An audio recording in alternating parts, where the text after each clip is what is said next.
So before we call roll, I just want to make a couple announcements. One, please silence your cell phones. We're going to keep this pretty professional. We got a lot of business to conduct today. So silence your cell phones now. No outbursts, no props of any kind out in the crowd. We have 3 different committee meetings going on at one time. So there will be members that are coming in and out as this meeting progresses, possibly through the vote or something. We might be a few delays when we get to that part. Everybody just please be patient. Clerk, please call the roll. Representative Banta. Representative Bratcher. Here. Representative Callaway. Here. Representative Kleins. Here. Representative Dixon. Representative Pfister. Here. Representative Flannery. Representative Gentry. Here. Representative Heverin. Here. Representative Herron. Here. Representative Huff. Representative Jackson. Present. Representative Kulkarni. Representative Meredith. Representative Moser. Representative Palumbo. Representative Pratt. Here. Representative Smith. Here. Representative Timoney. Here. Chairman Cook. Here, and I believe we had Representative Dixon walk in. And I believe that's all that have walked in. If you're interested in testifying, please use the sign-in sheet in the back. Testimonies with the chair's discretion based on time constraints and information that's already been presented. We have a quorum. First item of on the agenda today is Senate Bill 47, an act relating to medical cannabis. The gentleman from Bourbon County, if you'll please come forward, sir, bring your guest with you.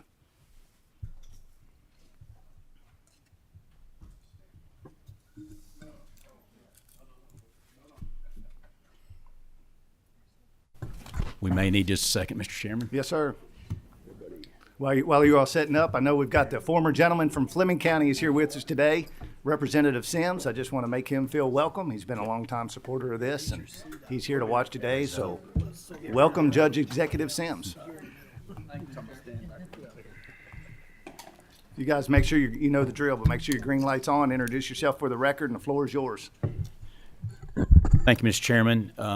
Happy to be here today. Thank you to you and the committee for hearing Senate Bill 47, act relating to medical marijuana. This has been a long time coming, obviously. Long history with the bill. What I'm going to do, Mr. Chairman, is give like a 1 minute, 2 minute history, just hit some bullet points, then I'm going to flip it over to my guest to discuss. My name is Steve West. I'm Senator representing District 27. Jason Nemus, House District 33.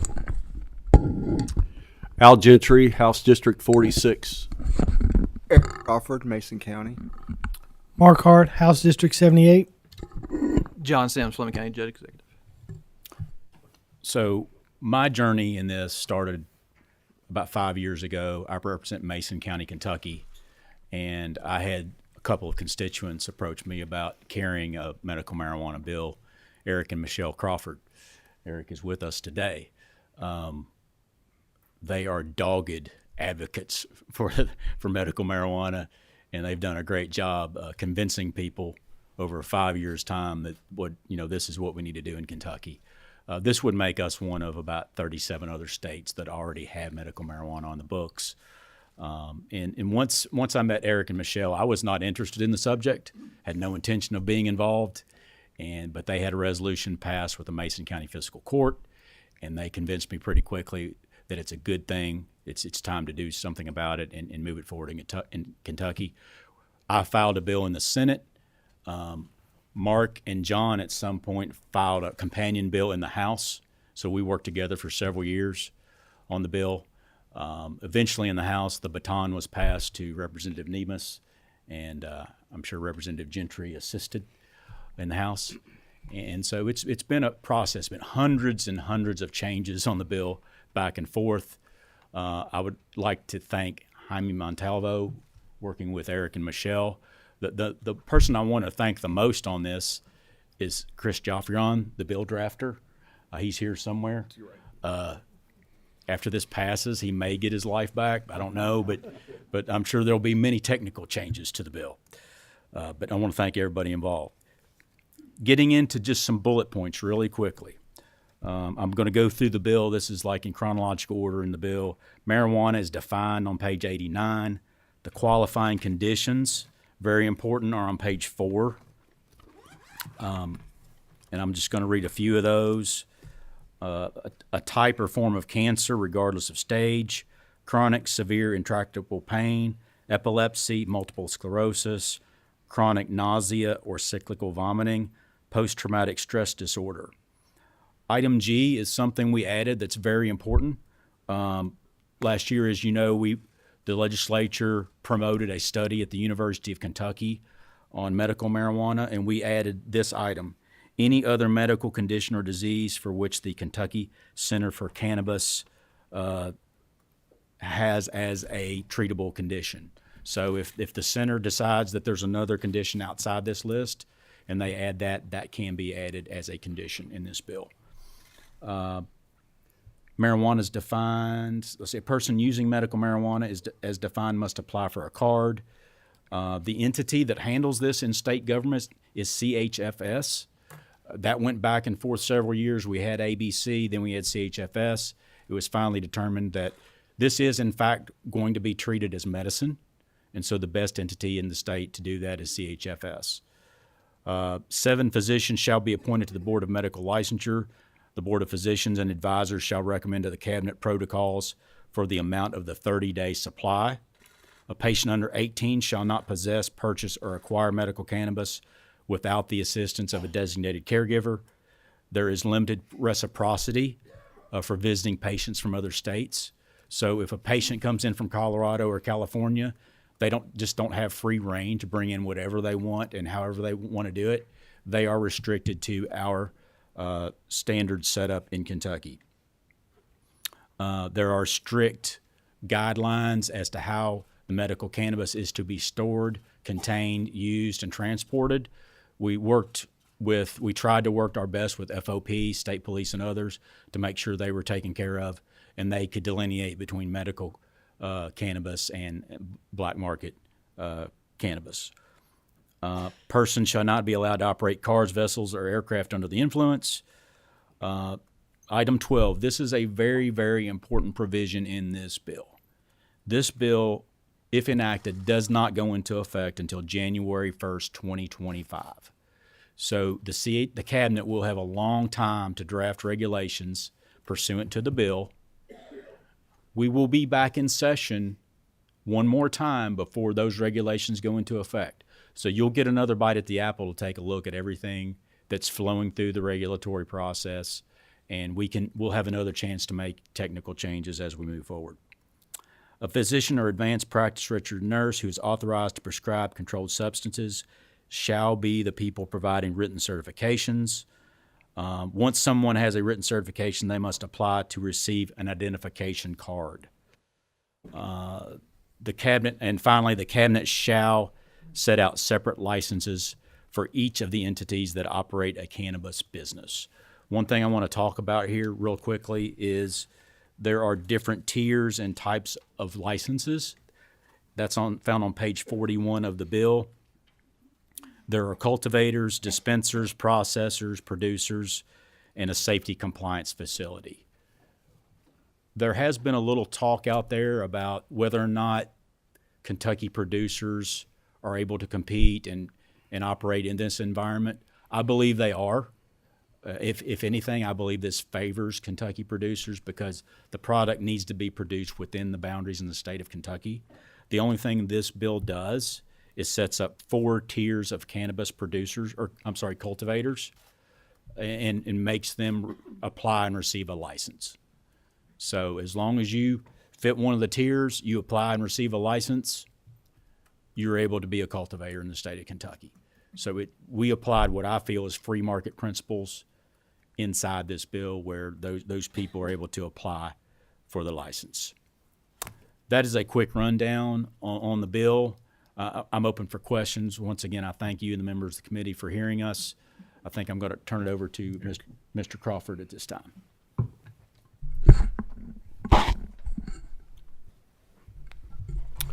My name is Eric Crawford. I've lived in Mason County all my life. I love Kentucky, from the foothills to the swamplands of western Kentucky. My favorite thing to do is just sit at home with my wife and my mom and watch the cattle graze and listen to my beagle run rabbits. In 1994, April 14th, my life dramatically changed. I was in a car accident. We hit a cow. I hit an 1,800-pound milk cow. It flipped over the car and landed on the T-tops directly on my head. I broke my neck in 3 places. Had a head injury. When I woke up from my head injury, the doctors told me, son, you're never going to walk again. Your life is different from now on, and you're going to have to learn to be your own doctor, caregiver, and nurse, because nobody injury is the same. And after that, I started getting horrible pain, and my spasms was uncontrollable. And I went to the doctor, and they gave me pharmaceuticals. And I'm not talking bad about pharmaceuticals. They just did not work. So I laid in pain, and my spasms continued. So a nurse told me to try cannabis. So I tried cannabis, and I was comfortable, not out of my mind, and I was able to function. Being disabled and being sick, you rely on people to help you. And then hopefully you're blessed enough to have those people to help you. And it's unfortunate that you may have to rely on drugs. It's not a party. It's not fun to have to rely on drugs. It makes you feel weak. But to find something that works for you and then they tell you you're a criminal for using it, that's not cutting it. We need your help to make us be safer so we don't have to use all these pharmaceuticals and opioids. Help us not be criminals. Let's legalize this for sick people.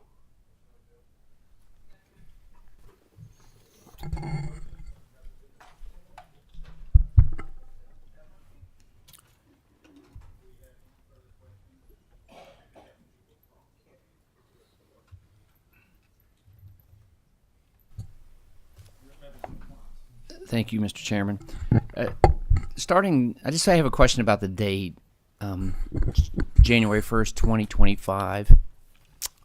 Why not like July 1st, 2024? Was there something significant that would happen in those 6 months, or if it's coming off session? Or Senator West, please. Yes. So that was mainly there for the cabinet. We felt that they needed a full 18 months. And 12 months was not enough. And that was upon advice from the bill drafter and what we've seen in other states. So Thank you. That's the reason for that. Thank you, Mr. Chairman. I've got maybe 3 that I'd like to. I've got 7 that I'd like to. No, I have 3 concerns. I have 3 concerns. First of all, I co-sponsored Representative Nemus's bill last time. I'm an advocate for medical marijuana. I think there's a place for it. In saying that, and reviewing the bill, I ran across some things that kind of hesitates me. One of them is vaping. It just seems like it's kind of exploded in the last year to 2 years in our schools, and it's become an issue. And I'm talking about overdoses. Would the sponsor have an issue with vaping being taken out? And if so, why? I personally probably would. And I'm getting ready to hand it over to Representative Nemus. We actually talked about this topic in depth, and Representative Hart, I believe, had a bill on vaping. Currently, vaping is illegal, especially for kids and especially in schools. So to me, it's a matter of enforcement. And the vaping, there's no smoking in the bill. Mm-hmm. So if you're going to allow people to receive the medication, vaping may be one of the limited options they have if you're not allowing smoking. Okay, it's tightly regulated in the bill, and hopefully will be more regulated once CFHFS does their regulations as we move forward. But that's my opinion. I'm gonna flip it over to Representative Nemus, we talked about this subject. Thank you, Senator. I want to say up front that vaping here is nobody under 21. The only people who can vape this product under this bill is over 21. No one can smoke it from 0 to 100 or however you old you are. So there's no vaping for anybody in school. Number two, as Senator West was saying, this is a limited option for some people over 21, not school children over 21. That it's the best delivery method for some people, and that's what our physicians tell us. I would also note that I agree with you that the vaping is out of control. Not this kind of vaping under this bill, but vaping is out of control in schools. We need to address that in a real way. Representative Raymer had a bill about that on the Delta 9 this session that we've passed. That's now law. But I would say that Representative Smith, that is an argument in favor of this bill. And here's the reason. The things that would be vaped in this bill only by people over 21 are grown in Kentucky by licensed growers. They're produced in Kentucky, processed in Kentucky, regulated in Kentucky, tested in Kentucky. And we have limits on the THC, which those other things don't have. So when the problem that we have, I think, in schools, and Representative Timmy could speak to this, is a lot of this stuff is the potency is very high. It's laced with fentanyl or maybe vitamin E acetates. None of that here, because it's made in Kentucky by Kentucky licensed processors, and it's packaged in Kentucky, regulated in Kentucky, full throttle. And again, only for people over 21 can they vape. So if that's a concern that you have, and I know it is, we've spoken about it, that's an argument in favor of Senate Bill 47. Okay, Mr. Follow Chairman. up, Representative Smith. Yeah, the other section that, and the reason I'm asking this is because I want it on record, because I've tried to explain it myself and have a hard time getting in the weeds of it. The school portion of it. There's concerns about having nurses administer to kids that need it during the day, which, again, I know there's a use for it, but what's your vision when you think about school kids? Are we talking about a condition of being high, another condition for teachers to deal with? I want to give you a chance to explain it, so again, we'll have an answer to this part of it. Sure, and I'll just be real honest with you. If the House pulls that portion out and the bill passes, I'm totally fine with that. Mm-hmm. This is a long, complicated bill that's been hammered out over a 5-year period. So it's clear there are going to be technical changes in the future next year, I'm sure.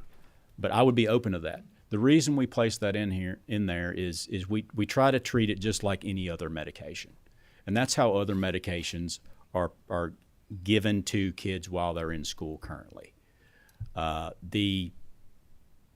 If you're under 18, you have to have a caregiver that helps you with your medication and gets the card and works with you on that process. So a kid can't just go out and get this stuff. I mean, they have to have a caregiver involved, and the caregiver has to work with the school nurse, and there has to be, a regimen involved in that process. So, okay, final question, Mr. Chairman, is so I'll understand it. The setup for growth and distribution. I know you have to be licensed. I know you have to, but we also know that cannabis can be grown different ways. We know that it can be, my understanding is, a stronger portion, stronger type of a substance on it. What is in a nutshell, the process on licensing the farmers? Are we opening this up to any farmer that has a farming as a trade? Are we opening it up to everybody having the opportunity? I guess is what I'm trying to say. Yes, I'm going to give a brief statement, and then I'm going to let Representative Nemus chime in because we've talked about this as well. In my opinion, if this is going to be grown in Kentucky, it's most likely an indoor grow. That's the way this is set up. You have the 4 tiers of cultivators. The tiers are based on square footage of space. Okay. So the cabinet will regulate each tier, and there will be the different licenses set up. We have not set the fees up in here. So the cabinet will be bringing us their idea on what the fees should be to operate the program. All right. Thank you, Mr. Chairman. Yep. Okay, Representative Bratcher. Just quickly, First off, I'm going to vote for the bill, and I'm going to do it in honor of my district, who I know overwhelmingly wants this, and then Mr. Crawford for you, sir, and then Representative Nemes, who's been a hero on this issue from day one, as far as I can remember. But I just want to make sure that we all know that this is still illegal federally, right? And it's a Schedule 1 federally, and that's some pretty intense penalties, right? So, but every state's dealing with that situation. Thank you. Mr. Chairman, yeah, I want to respond to that. Representative Bradshaw, obviously, as he almost always is right. Other than I've been champion from number one. West and Sims here are the ones, and Mark Hart were the ones elbowing me to get right on the right side. But I want to know the serious portion is it federally illegal? The answer is yes, it is. But every year since 2014, there's been something that's passed called the Rohrabacher-Farr Amendment. That's been in every budget since 2014 by the United States Congress, and it said that no enforcement dollars from the Department of Justice shall be used in concerning marijuana in states that have legalized a medical or recreational medical marijuana program. So while it's true that it's a Schedule 1 and illegal from the United States Congress, 37 states have passed it, obviously. But Congress every year since 2014 has said in states that have a medical program, there will be no enforcement of federal law. So thereby, in those states, saying it's not illegal. Now, I've seen a documentary on Netflix. It might be dated, but they go into California, those shops, and raid them every now and then. Yeah, well, you have to be in compliance with the state law. So if there are growers in Kentucky that are not in compliance with the state program that we're about to hopefully enact, then that will be in violation of federal law. So you have to be in compliance with the state law. So if I haven't seen that documentary, Representative, but if there are growers or sellers in California that aren't complying with whatever California's laws are, then that is a federal violation. And sorry, Judge, you were the first. Okay, let's go with Representative Herron. Thank you, Chairman. Thank you all for bringing this bill forward. I do want to first say that I am in full support of this piece of legislation, as well as support of full legalization, also recreational, just for the record.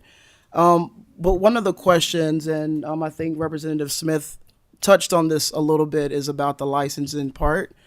One thing that I am a little concerned about or would want to work further on is just making sure that when these licenses are given out to folks, that we make sure that we are doing some heavy regulation on that it's Kentucky folks, Kentucky businesses, and then also that we have some portions in there around some racial equity, making sure that minorities, women, black folks, brown folks also have access and an equal opportunity to get into this industry. And so I look forward to working with you all to make sure that those things happen in the future. I can make a quick comment on that. This, like I said, this is a free market bill. Yeah, everybody has a chance. You're at a level playing field. The one thing we probably can't do is we cannot mandate only Kentucky producers. That would be a constitutional violation, U.S. Constitution. So even if we wanted to, we could not put that provision in the bill. Can I follow up? Yes, ma'am. Yeah, is there a way that we can do some type of percentage, or if businesses are coming in, that there is some type of percentage that they have some type of, that Kentuckians have some type of ownership or partnership with those outside industries? I think that that's very important for folks in Kentucky, that we also make sure that we're keeping that business and that wealth with our people. Once again, I'm not sure. I would have to look constitutionally if we could do that. Maybe Representative Nemes has an opinion on that. Yeah, I think it would violate the Dormant Commerce Clause if we said you had to be a Kentucky business or Kentucky resident. But I will note this. We will agree to go as far as the U.S. Constitution allows us to. We want it to be Kentuckians for a lot of reasons. And those who are getting licensing, the cabinet is going to make sure that they have connections to Kentucky as well, because this is not a wink, wink, nod, nod bill. I know you're for recreational. I am not. And we don't want this to we want those who are running or in this program to be held accountable when they misbehave. And if they misbehave, they need to go to prison, a Kentucky prison. So we'll go as far as the U.S. Constitution allows us to go. I would note also that they have to be grown here. The businesses have to be located here. And so that I think will be one control. But I share your views that we want it to be Kentuckians, residents. I think we'll go as far as the U.S. Constitution allows us to on that score. But we can't require you to be a Kentucky resident because that would violate the Dormant Commerce Clause. Kentucky proud. All right, Representative Meredith. Thank you, Mr. Chairman. And this is going to piggyback a little bit off the conversation with Representative Bratcher related to regulatory compliance and things like that. Obviously, in previous bills, ABC had been the regulator. I understand with this being medicine, it being moved over to the Cabinet for Health and Family Services. What I was trying to figure out, though, with regulatory compliance comes obviously enforcement. So will CHFS create an enforcement division for this, or will they work directly with law enforcement at the local or state level to have that? Because with ABC, you had a built-in regulatory force, obviously, with their agents with peace officer powers and things of that nature. So how will that be handled in this situation? My vision, I'll give you the Senate vision, and then Representative Nemes can share his House vision, I guess. The thought is everything is under CHFS. They're going to have to stand up an enforcement division for this within CHFS. That's another reason we gave them an extra 6 months. They already have an office there that does some enforcement, but clearly they're going to have their own enforcement division, which I'm assuming will work hand in glove with state police, local police, those type people. I agree with that 100%. That's part of the regulatory scheme that will come up. There will be licensing fees that will be able to pay for that. But I want to note that I say all the time, the lights are bright and the cops have the keys. So law enforcement will be able to, like ABC, will be able to come into these facilities. So if most people I think here know if you sell liquor, then you are giving ABC the right to come into your facility. They don't need a Fourth Amendment. They don't need a search warrant. They just come in and check. So this bill says if you're a processor or a dispensary or whatever, or a grower, law enforcement can come onto your property and check in to make sure that you're doing everything right at any time they want to without notice. So that's in the bill as well. I wanted to make sure that was highlighted. Okay, let's go Representative Banta. Could you indulge me with a couple questions, Chairman? One at a time, yes, ma'am. Okay, one at a time. I'll do that. You and I spoke, and I just kind of wanted on record that, because I'm not going to throw an amendment at it or anything this year, that we will take that out of school nursing, that we will do that.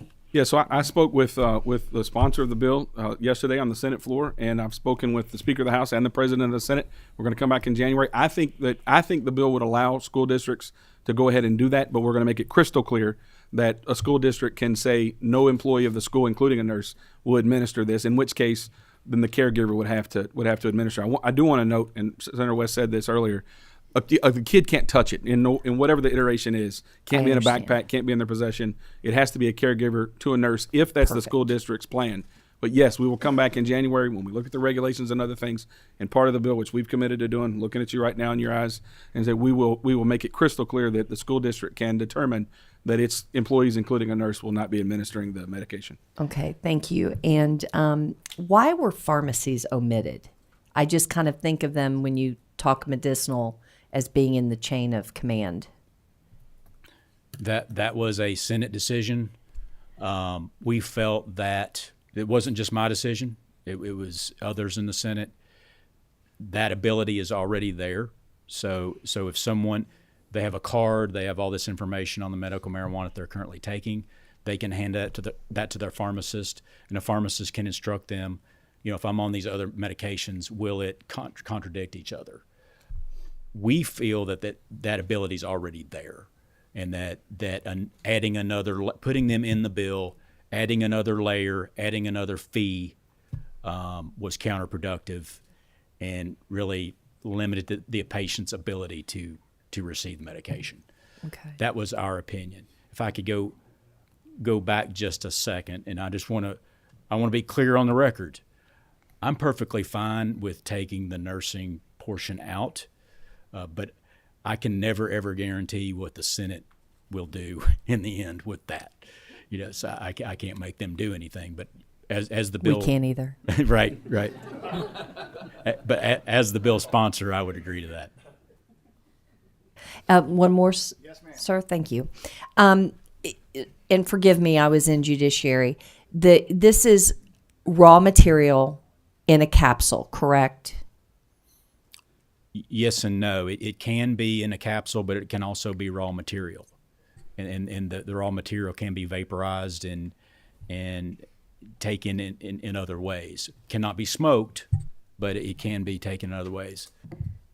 I think Representative Gentry wants to chime in. Okay, thank you. Representative Banda, I'll just share a minute of my involvement with disabled golf. And the most prominent use in disabled golf. In the 1990s, it was pills that were given to us that obviously destroyed a lot of lives. It was opioids to treat chronic pain. What you see now a lot is inflammation type addressing applications in the form of creams and salves. Okay. Where you rub it in a certain area and it minimizes inflammation and allows individuals to continue to compete without getting high. Okay. Cool. Thank you very much. Thank you, Chairman. Thank you. Okay, here's what we're going to do. We got 3 more representatives with questions, and then after that, we're going to move into some of our speakers that have signed up, and then we can get back to questions if we need to after that. So Representative Pfister, then Representative Pratt, then Representative Jackson. So Representative Pfister.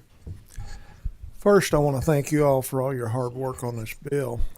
My original question was going to be about being in the pharmacies, but I want to follow up. If we're purchasing this or the individual's purchasing this in its raw form, isn't that opening the door to smoking? That is, full disclosure, that is a possibility. If that happens, they're breaking the law. Okay? But let's don't kid ourselves. Anyone can get any of this stuff at any time, and they're currently breaking the law. A middle school student can get marijuana right now. So yeah, yes, it does. Now, CHFS is going to come up with strict guidelines on what constitutes a 30-day supply. So if you're worried about that, your interest would be to greatly restrict that 30-day supply down so there's not a lot of extra floating around out there. Has there been any consideration to taking the THC or whatever property is in this marijuana that's so helpful and taking it out and putting it in a measurable form that can be dispensed by a doctor to say 2 milligrams, whatever the measurement is, per day or whatever? Do we have to have another agency to create a protocol for this? I definitely think we need a protocol for this because you clearly don't want any subjectivity here. This bill is pretty restrictive. And that's what I'm saying about having the doctors or whatever take these components out and use them in a dispensable fashion versus hiring an agency over here to put some rules together for us because we want this. Well, CHFS is working in conjunction with physicians, and there's a separate board set up to advise CHFS, and part of that we envision that's what's going to happen. You're going to have different forms of use and different amounts and different levels of THC. Right. I don't think you're going to be able to just come in here and use the highest level of THC possible. If a person is producing in a greenhouse, they're pulling the THC off. They can refine that to whatever level they want, but they can also refine it back down to whatever level they want. So that will be taken care of. But I know Representative Nemes. I want to know one of the things that we've done is we put percentages, we put limits on the percentages of THC. There are a number of states that don't have that. That wasn't good for us. We didn't want to do that. So we looked around the country and we saw what the requirements that other states had. And some states have 90%, 85%, 88%. Ours is 70%. We followed Ohio's law. It's the most strict in the country. And so that's why we do have limits on the amount of THC that you can have in the product. But I would note to you, Representative Pfister, this is again going to be grown here, going to be tested here, going to be licensed by licensed facilities. It's going to be packaged here, and it's not going to have the things in it that you and I don't like because it's killing our people. That will not be in this product. And so, and if you do smoke this product, which obviously is against the rules, it'll be on the package, you will not only lose your card, you will go to prison. You will lose your card if you get caught smoking it, and you will go to jail, as you ought to. This is not a wink, wink, nod, nod medical program. This is a medical program.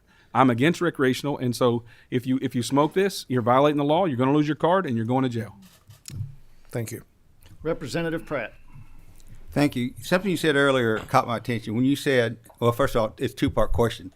First of all, self grows out, correct? Yes. All right. You said you imagine this would be grown in a greenhouse. As you know, we still have industrial hemp grown. If a bee cross-pollinates, it ruins that farmer's field. Does this bill say it has to be grown in a confined enclosure where that cannot happen? Yes, it's limited to indoor grow. The licenses are based on square footage. So just the simple fact that it's square footage means that this is going to be indoor grow. Yeah, I just want clarity. It was going to be indoor grown and contained area. You said you imagine that, and that's what got my curiosity. The growers of this have a vested interest in no cross pollination, because they don't want that to happen. But, all right, thank you, sir. I agree. I understand your question. Representative Jackson.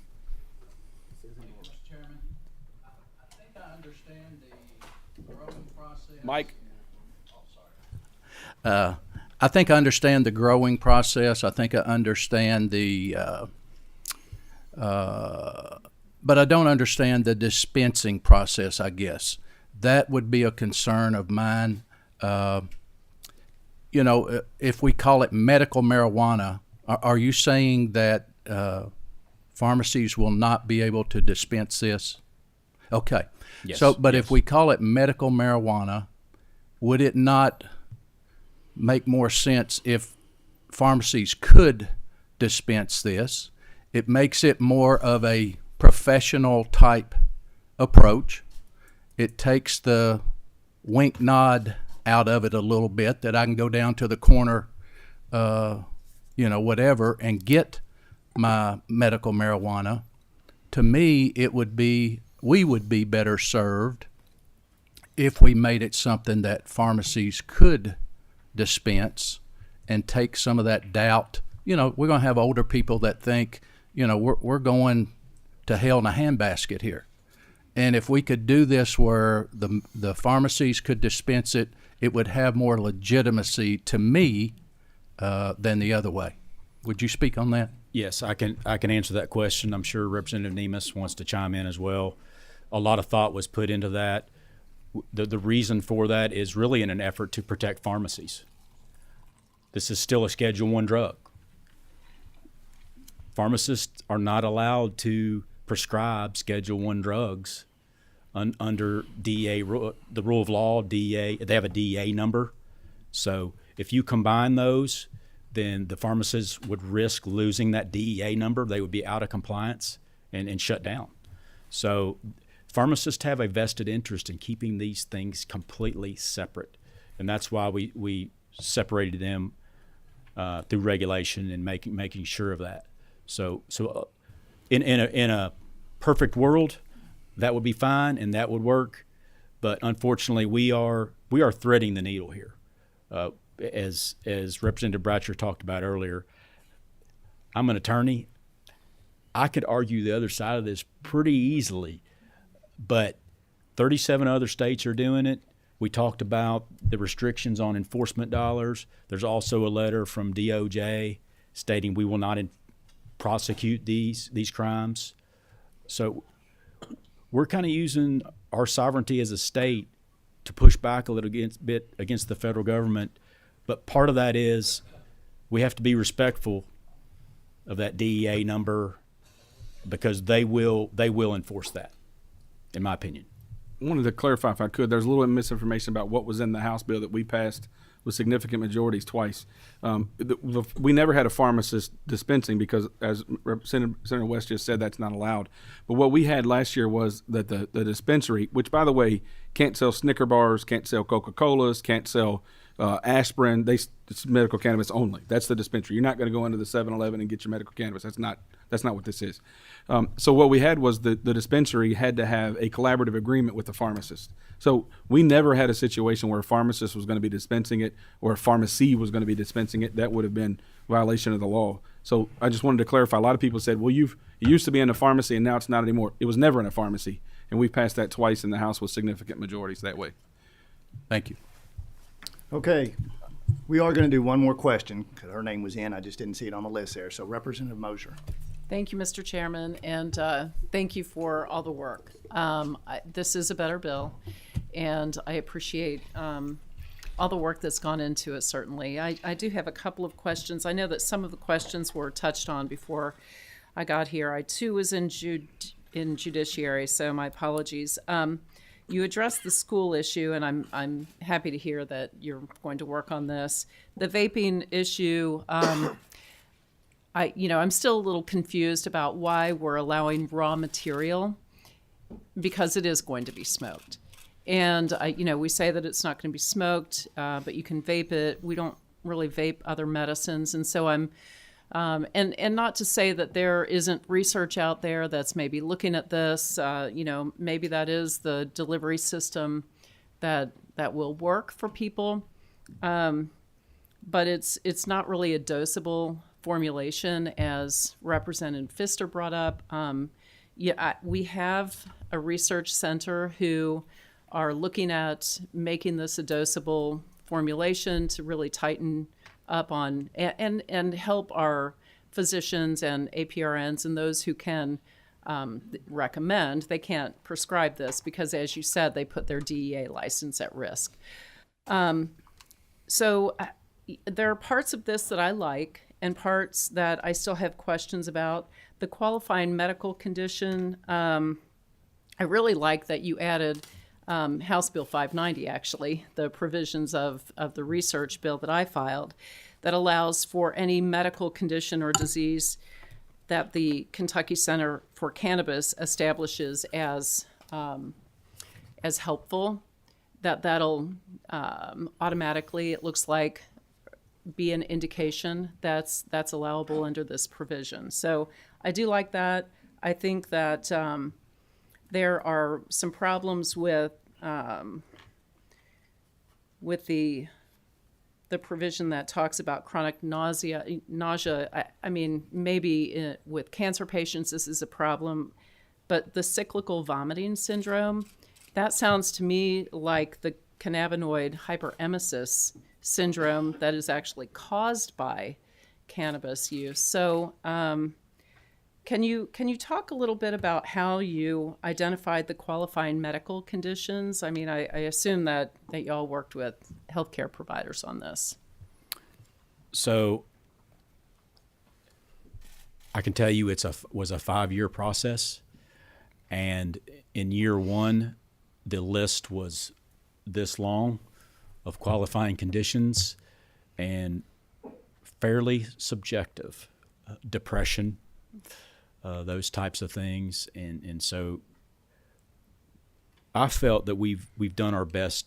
We started with that long list, and we just tried to reduce, and make it as restrictive as possible. Could you argue that some of these shouldn't be on here? Yeah, you could, but that in consultation with all of our partners we've been involved with, we've had numerous meetings with KMA, other groups. It's just a long process that we came to this conclusion. I'll let you chime in. I can't point to one day that it just happened. Right. It was over working with the bill drafter and about 15 interested parties. We've had iterations of the bill where we've had a number of conditions. We've had some where we had no conditions, and it's up to the doctor. What we did here is we looked at what the studies have shown, and I don't have the study in front of me, but you and I have talked about it. It had 4 or 5 where that was unquestionably helpful for. Those are in this bill. PTSD was added to that. These are the same conditions that we passed last year with the addition of the Kentucky Center for Cannabis language that Senator West put in there. I would note that the law in Kentucky today, by the way, under Governor Beshear's executive order, is they have 21 conditions. And so Senator West said you can argue that some of these shouldn't be on there, and I think you can do that. But But I think I can make a darn strong argument that some that aren't on there should be on there. Crohn's disease, Parkinson's, and a number of others. And so we tried to keep it very limited, things that we know it's helpful for, and then we put the Kentucky Center for Cannabis, Representative Moser, the committee that you put together, and let them add on as appropriate. But we're confident that it's good for these, and I think it's good for more, but we're going to let the Kentucky Center for Cannabis make those decisions. I have a couple more, if you don't mind. I'll try to make it. Yeah, so one more question. Gosh. Pick your favorite. Pick your favorite. Okay, so I see that the Kentucky Department of Agriculture is not part of this, and we have an existing really robust hemp program with it's replicated across the nation. It is a success story, and I'm just wondering why the Department of Agriculture was not part of this, because I know that farmers are feeling like they may or may not fit into this complicated tier system. So can you just address that, and is there any possibility of adding the Department of Agriculture? This is my opinion, then I'll let Representative Nemes chime in. I don't think there's the possibility. The reason for that, the KDA has never been included as the entity that would manage and oversee the program. For years, it's been basically back and forth between ABC and CHFS. The main reason for that is this is not hemp. We are objectively looking at this as if this is medicine. This is supposed to be medical marijuana. And what entity do we have in Kentucky that is best equipped, that is consistent? We're attempting to be consistent when it comes to regulating medicine, and that's CHFS. To us, it was apples and oranges, industrial hemp versus medical marijuana. And you're growing industrial hemp is one thing, but the product you're looking for here, you're trying to achieve a pharmaceutical grade product. So that's why you have the indoor grow. That's where you have all the restrictions. That's where you have square footage. And it's a much more scientific pharmaceutical, biological type process than, putting a row of hemp out in the field. I'm a farmer myself, so I've actually grown hemp. So I understand the reason what you're asking, but that was the reason that we kept it under CHFS. I'm still convinced that if you're a Kentucky farmer, you have just as much right as anybody to apply for one of these licenses, set up a facility, one of the 4 tiers of cultivation, get your license, and you have just as much right as anyone else to go after it and to set up shop. Chime in. I agree with everything you just said. I'll add, I've had the bill for 6 years, and Kentucky Department of Agriculture hadn't come to me one time and asking to be a part of it. I've heard a little bit over the last couple of weeks, but it's never been directed toward me. And I've been the principal sponsor for 6 years, so I agree with everything Senator West said, but I'll also add that I know those guys, and they haven't reached out to me. All right, let's clear the deck, and let's bring up, we've got the Family Foundation and Kentucky Ethics League. Come on down. Yeah.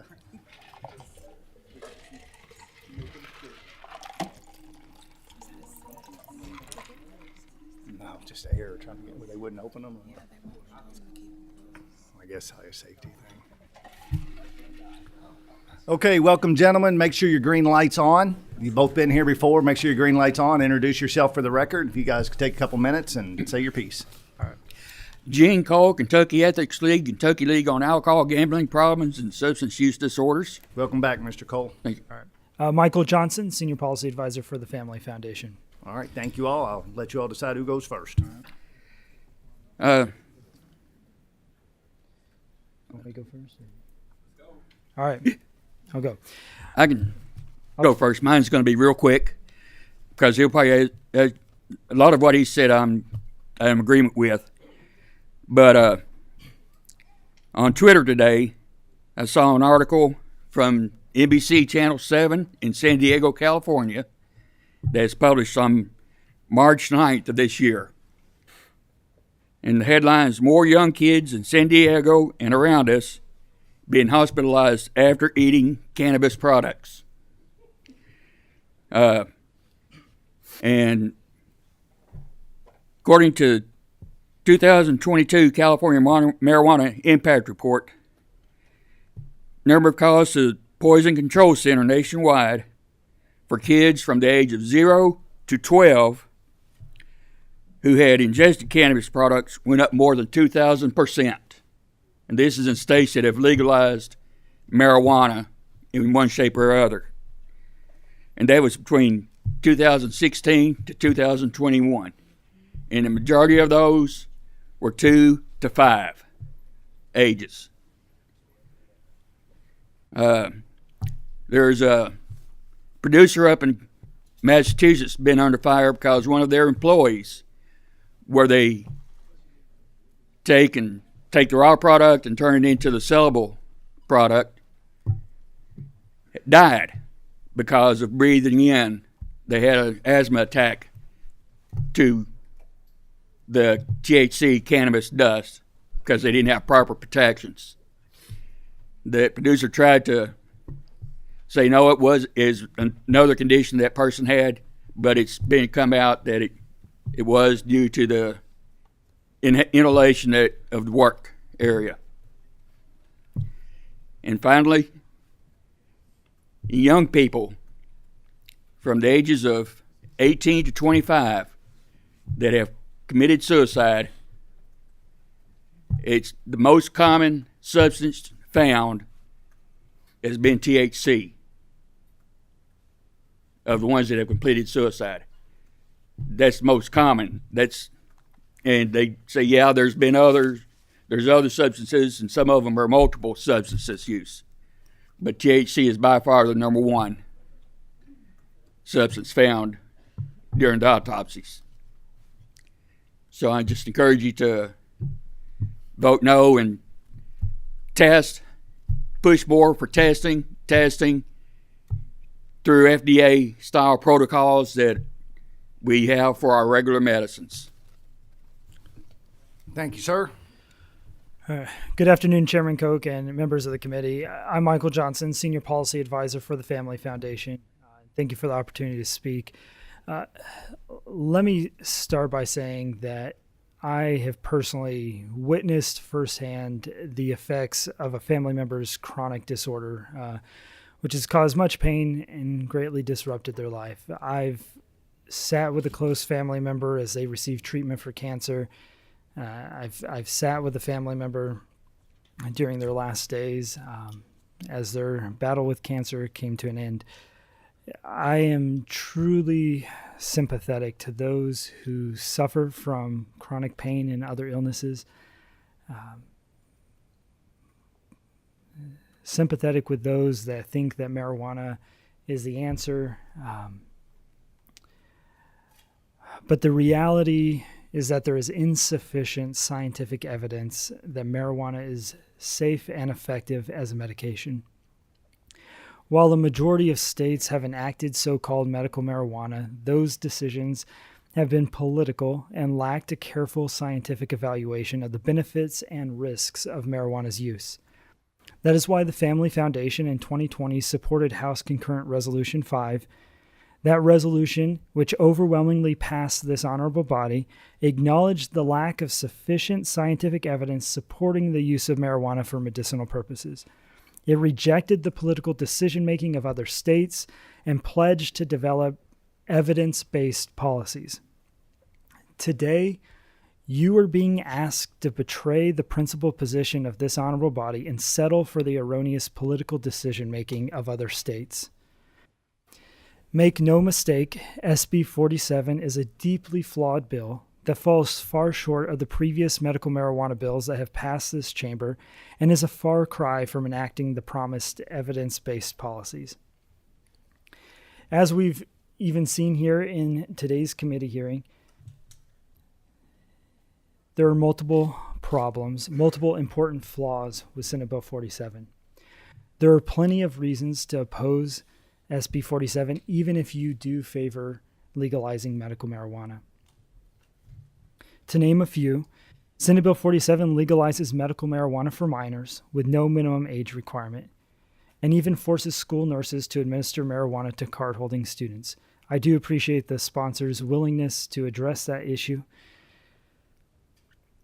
Senate Bill 47 also allows for medical marijuana to include the raw plant material, which, as was noted today, is extremely likely to be smoked, regardless of what the packaging says. Also problematic is that it explicitly allows for vaping, as y'all are aware and addressed this afternoon. And contrary to the Commonwealth's 3-day supply limit of prescriptions for other addictive drugs, SB 47 allows medical marijuana card holders to possess a 30-day supply at their home. And if they are a caregiver, it's an additional 30-day supply for each patient. SB 47's THC limits are high, enforcement mechanisms are weak, and the practitioner-patient relationship that can be established in a single appointment and maintained exclusively by telehealth is a joke. To emphasize that the enforcement mechanisms are weak, I want to address Representative Nemes' comment that if you smoke marijuana under this bill, that you will lose your license. Unfortunately, my reading of the bill does not indicate that that would be mandatory. On page 41, lines 12 through 14, it says the cabinet may revoke the registry identification card of any cardholder who knowingly commits multiple violations or a serious violation of sections 1 to 30 of this act. So a cardholder can knowingly commit multiple violations or a serious violation, and the cabinet is not required to revoke their license. While few bills are perfect, there are too many concerns with Senate Bill 47 to merely pass it now and fix it later.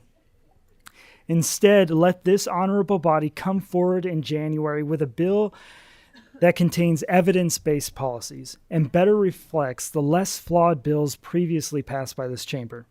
It's for these reasons that the Family Foundation respectfully opposes Senate Bill 47 and asks you to do the same. Thank you for your time. We have a question, Representative Hevern. Is it a question for this group or? It is. Okay. Yeah, it's for the Family Foundation. Thank you all for both groups for coming. I think part of being policymakers is for us to hear both sides of things. So I appreciate you all bringing your time. My question is for the Family Foundation, and I think a repetitive conversation you all have had in Frankfort is that it should be the parent's choice. That's been a theme that's been all throughout this session, specifically for your group. And you know, my question to you all is, as a Family Foundation, do you all not believe that parents have a choice to best know how to medicate their children or to help them with healthcare issues? Yeah. So our theme in the General Assembly, working with y'all, this session has been to protect Kentucky's children. We believe that marijuana, which has not been proven safe and effective as medication, does pose a danger to children, and we would have concerns about legalizing marijuana for minors. And we believe that's in keeping with protecting Kentucky's children. Okay, any further questions for this group? If not, Senator West, I'll let you come back and closing comments. Thank you, gentlemen.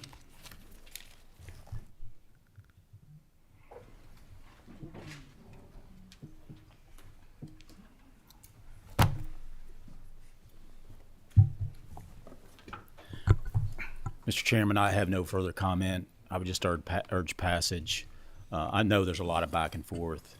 This is a complicated bill. We know there are going to be changes as we move down the road with this, and we're motion on the bill. Open to changes. We have a motion and a second on there. Representative Nemes may have a concluding comment. But we have no comment.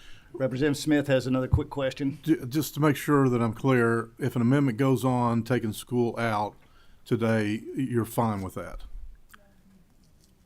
Not today. I would say maybe no. I can't guarantee what the Senate No, I will said as do. a sponsor, you're fine. I'm okay with the nursing component. Yeah, the personally school part, being the school part. And I'm not okay with that. And the reason I'm not okay with that is because We are the last day of session. We don't have much time left. We need to get it passed today so we can make sure it gets passed. If we pass it through the House and it doesn't get concurred in the Senate for whatever reason, timing or whatever, then we're another year behind. We need to pass this today. You have my commitment, Representative Smith. You have Senator West's commitment. You have President Stiver's commitment. As I've talked to him and looked him in the eyes, we will get the nurse portion taken care of in January. This doesn't go into effect until January 2025. We can't commit the House and the Senate, but you've got the two people who've been fighting for it the longest who will look in you right in the eyes and say, we will get this done, getting the nursing portion pulled out in January. But I can't agree to get that done today. Okay, thank you. We have a motion and a second. We ready to vote? Clerk, please call the roll. Representative Banta. Yes. Representative Bratcher. Yes. Representative Callaway. Yes, thank you all. Representative Kleins. Yes. Representative Dixon. Yes. Representative Pfister. No. Representative Flannery. Yes. Representative Gentry. Yes. Representative Heverin. Yes, Mr. Chairman, can I please quickly explain my Yes, vote? ma'am. Thank you. Today I cast my yes vote in memory of Colby Saltzman. Her mom is here today, Alex Fulkerson. Alex has used her pain and grief to advocate for this bill since I've been elected. She has been there for me at the very beginning, helping me understand medical marijuana. So I take this vote today for the 18th District and the people of Grayson County. I'm part of Hardin County for Colby and for Alex. Thank you. Representative Herron. Yes. Representative Huff. Yes. Representative Jackson. Yes. Representative Kulkarni. Briefly explain, Mr. Chairman. Yes, ma'am. I'm a yes vote today, and I want to thank you all for all of the hard work you've put into this bill. I'm voting yes for everyone in District 40 that supports the legalization of cannabis for medical purposes only, who need this in their lives because they suffer from these conditions. And I am also voting yes for all the over 90% of Kentuckians that are in support of medical cannabis. I am also thankful for the lead time that has been given in this bill for all of the work that I think needs to be ironed out in terms of protections and incentives and priorities for growth and distribution of legal cannabis, medical cannabis, by Kentuckians for Kentuckians. I just want to make sure, Senator, you mentioned free market and everyone on an equal footing. I just want to make sure that that actually happens when this bill does go into effect. So thank you all today, and I'm a yes. Representative Meredith. Representative Moser. May I explain my Yes, vote, ma'am. please? I'm going to be a no today because I think that, well, first of all, let me just say we unanimously passed House Bill 604 last year that it instituted the research center, which will give us the answers that we seek in this. I'm uncomfortable passing a bill out that needs so much work still. I know that a lot of work has been done on this, and I do appreciate this. I just don't think that legislators should be put in the position of approving medication. I have a problem with creating a giant government bureaucracy around one medication. I still have issues. There are no safe storage requirements for parents who are using this. There's a 70% THC level.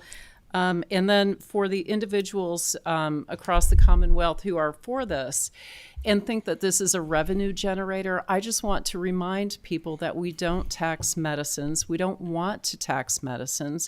And so this is not a revenue generator. It will be a cost to the state and to taxpayers. So let's get this right. I appreciate that there's a significant lead time to make sure that some of these things get ironed out. I'm just uncomfortable passing a bill out that needs so much work.